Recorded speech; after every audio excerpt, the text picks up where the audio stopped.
Okay, growers, it's me again, Shannon. Tonight we're going to talk about measuring our giant pumpkins and estimating their weight. You see a lot of people posting on there that their pumpkin weighs 400 pounds, 200 pounds, and that it's gaining 25 pounds a night. How we do that is we estimate the pumpkin's weight by how it grows, and then we enter this information into a spreadsheet, or we enter it into a pumpkin app. I'll include a link to the pumpkin app later, and I will also include a link to where to purchase the tape measures later. So tonight we're going to be measuring the 869.5 Cali.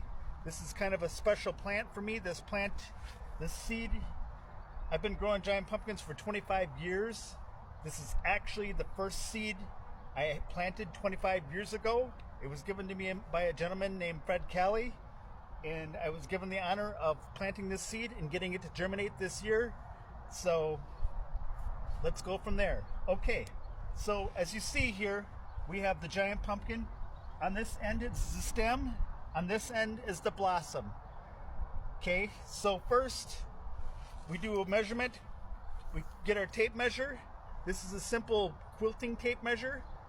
I have a 288 inch flip it. So first measurement we do is end to end. We simply take the tape measure, we stick it on the ground on this side, and we pull it down until it reaches the ground on that side. We then enter this information with this measurement as our end-to-end measurement. Okay, then we go side to side. Now when you're measuring your pumpkins, I see a lot of new growers out there getting excited about measuring their pumpkins.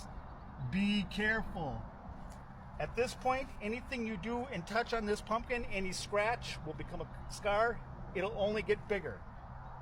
So this is our side to side measurement. You go from the middle, where the top is the highest point, touches the ground on this side, bring it to this side, record that measurement. This is your side to side measurement. Side to side.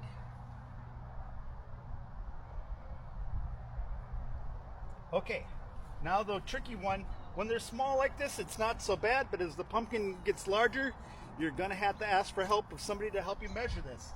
The next one is circumference. Circumference, you wanna try measuring in the same spot all the time when you're doing your measurements, otherwise you get false hopes, or you think you're gaining a lot of weight. So the circumference goes all the way around the pumpkin.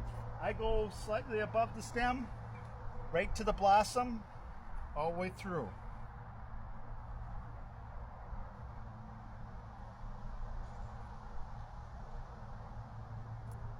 Then I carefully take my tape measure back off here. At this point, when I'm measuring my pumpkin, I'm also checking things. I'm checking my blossom end down here to make sure things are still good down here, that we don't have any fungus or we have any rot going on. I'm also checking on my stem end to make sure my stem is still loose and that it's not pulling, because what happens later is if your stem and your vine are pulling, you create stress down there and you'll create a stem split. Also, when you check your pumpkin, you're checking for your blossom end. Also, the blossom end right here is the weakest part of the pumpkin. It's also the thinnest part.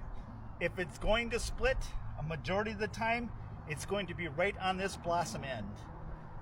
Again, if you have questions, ask questions. I'm more than willing to answer your personal questions. Send me a text, send me an email. Follow me up on Facebook. Whatever you got to do, just grow them big. Thanks.